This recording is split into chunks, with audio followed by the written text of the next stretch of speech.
Hola, queridos hermanos. Hoy yo también me decidí a contar mi historia y compartirla con todos vosotros. Me llamo Neila. Soy de Holanda, pero nací y viví casi toda mi vida en Madrid. De pequeña fui a un colegio privado donde mis hermanos y yo éramos los únicos marroquíes que estudiaban allí en ese entonces. Allí mismo hicimos la primaria y la secundaria, por lo que siempre fuimos los mismos compañeros en clase. Todas mis amistades eran españoles. A todos les decía que era de aquí. Me avergonzaba decir que soy marroquí. Miraba la calle de mi barrio y veía a los marroquíes tan diferentes a los españoles que renegaba de mi origen. No entendía el por qué éramos diferentes, por qué llevaban el hijab las mujeres y vestían diferente. Pues deseaba que mis padres también fueran españoles y mi madre se quitara el hijab. Siempre que había alguna reunión o algo le decía a mi padre para que nadie me preguntara por mi madre.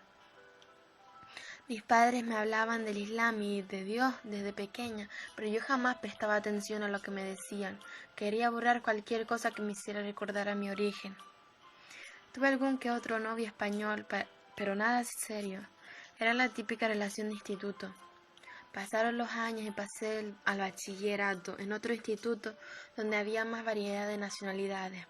Yo seguía igual aparentando ser española. A todos les decía que mis abuelos eran de Melilla y que ahí venía mi nombre y apellido. Y por supuesto todos se lo creían, ya que al ser rubia tampoco tenía rasgos árabes. En mi clase había un marroquí que no me era indiferente. Se llamaba Yesin y era 2 años mayor que yo. Era muy guapo y vestía muy bien. Tenía una mentalidad muy liberal y eso hizo que me gustara mucho más. Empezamos a ser amigos y poco tiempo después nos hicimos novios.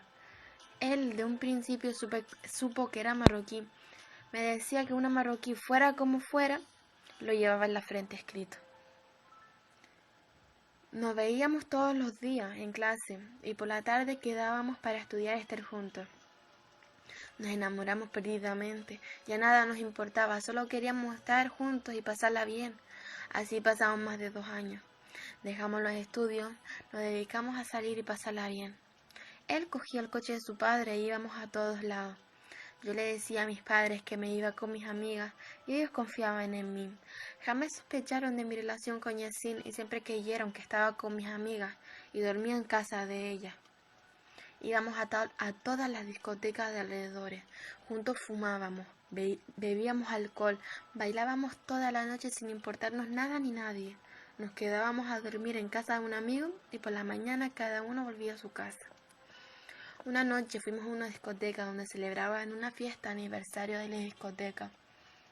Venían DJs famosos y gente de todos los lugares. Por supuesto, nosotros no podíamos faltar.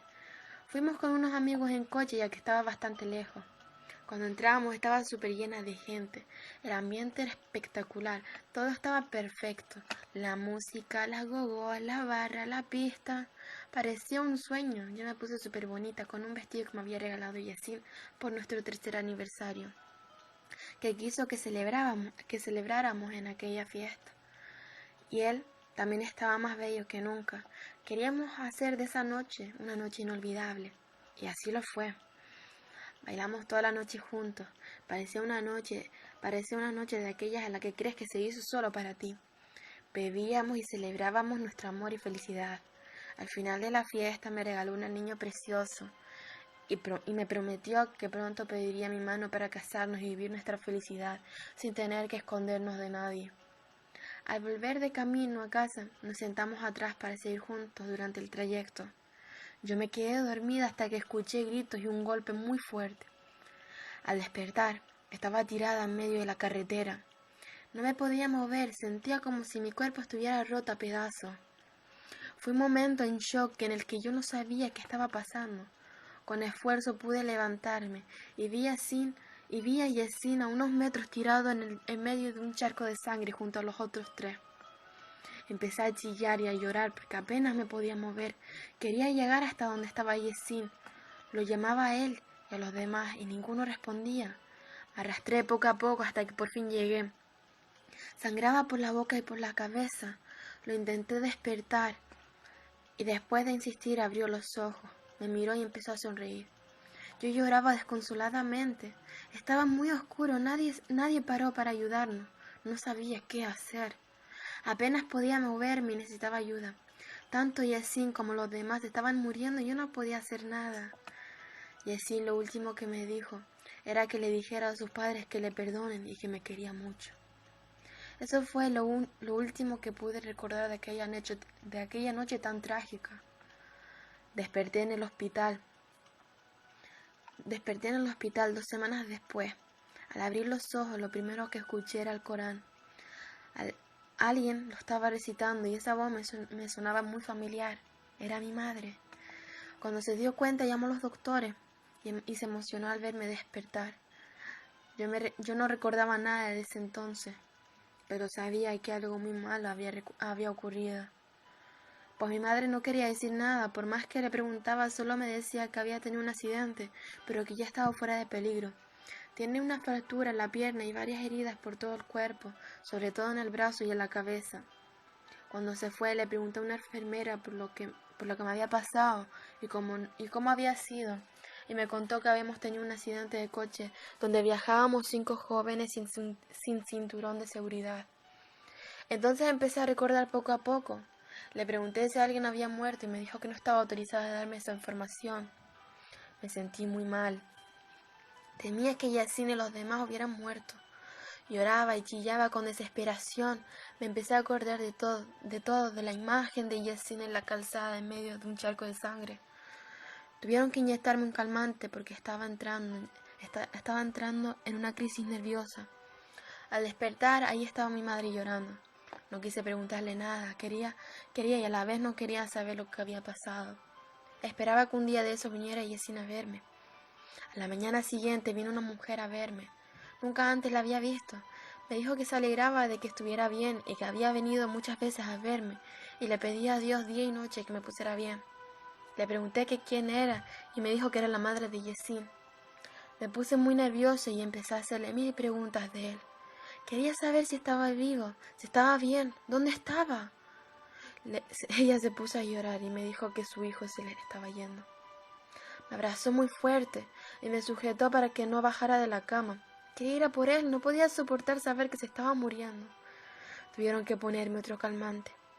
Al despertar, lo primero que hice fue llamar a las enfermeras y les pedí que me llevaran donde estaba Yasin. Les di sus datos y después de consultarlo entre ellos me llevaron, pero solo lo pude ver desde un cristal. Estaba muerto en vida. Tenía un montón de cables y tubos por la boca y me dijeron que desde el accidente estaba en coma. Posiblemente no sobreviviría y si lo hacía tampoco iba a estar bien mentalmente. Había perdido mucha sangre y recibió un golpe muy fuerte en la cabeza. No pude soportarlo. Me quería morir junto a él. Habría preferido 1000 veces estar en su lugar y él en el mío. Todos los días iba a verlo. Pasaban los días y mientras yo me iba recuperando, Yasin seguía en el mismo estado. Me enteré que 2 de nuestros amigos habían muerto en el acto y 3 sobrevivimos, aunque el que más grave estaba era Yasin. Mi padre no vino a verme nunca al hospital. Se había decepcionado de mí. Mi madre venía todos los días y a pesar de todo me perdonó todo lo que hice. Después de un mes salí del hospital, pero no dejé de ir ni un solo día a ver a Yasin.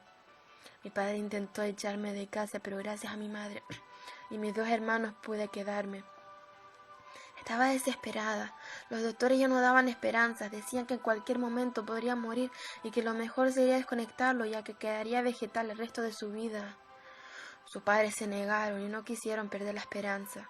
Su madre me trataba con cariño y cada vez que iba a verlo me abrazaba y me decía que leyera el Corán con ella. Yo no sabía, pero poco a poco fui aprendiendo junto a ella. Me hablaba del Islam, de la vida y lo mal que la estamos aprovechando. En esos días tan difíciles de mi vida solo pude encomendarme a Dios. Me di cuenta de lo mal que nos habíamos portado y de lo lejos que estuve de Allah. Empecé a rechazar y pedía día y noche perdón por todo lo malo que hicimos Yasin y yo. Le pedía por su vida y permitía a Allah hacer todo lo posible por ser una buena musulmana y hacer lo mismo con Yasin. Mis padres no querían que fuera a verlo, pero yo insistía. Jamás pasé un día sin ir a verlo. Me quedaba todas las tardes con su madre hablándole y recitando el Corán. como lo hizo mi madre conmigo.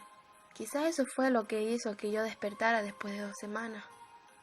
Así estuvimos casi 2 meses, hasta que por fin Yesina abrió los ojos. Su madre y yo saltábamos de alegría, aunque al principio no se acordaba de nadie y los médicos quedaron impresionados por su reacción. Pasé unos días en observación y lo trasladaron a planta. Ahí se fue recuperando y poco a poco recuperó su memoria. Él pasó 6 meses más en el hospital, ya que aún estaba delicado. Sus piernas y su brazo izquierdo no reaccionaban, pero alhamdulillah se fue recuperando poco a poco. Al salir del hospital nos comprometimos y empezamos a vivir una nueva vida. Dejamos todo lo malo en aquel accidente, ya solo queríamos enmendar nuestros errores. Nuestro objetivo era que Allah pueda perdonarnos algún día por nuestro pasado. Después de recuperarme de aquel trágico accidente, nos casamos y decidimos irnos para empezar una nueva vida lejos de todo lo que nos recordaba, lo mal que lo habíamos pasado.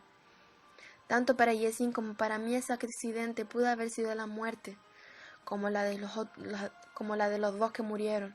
Y doy gracias a Allah por habernos dado una segunda oportunidad de la vida, porque cuando pienso en qué podríamos haber muerto, no quiero imaginar a dónde habríamos parado, con esas pintas, borrachos y sin ninguna buena obra que presentar ante nuestro Creador. Porque creemos que la vida es eterna y que la muerte jamás llegará a nosotros. Nos dedicamos a la vida mundanal y nos olvidamos del más allá. Hermano, conté mi historia porque gracias a Allah estoy viva para contarlo. Esto le puede pasar a cualquiera, por cualquier motivo podemos morir, y estoy segura que más de uno no está preparado todavía para rendir cuentas a Allah. Allah yahdina.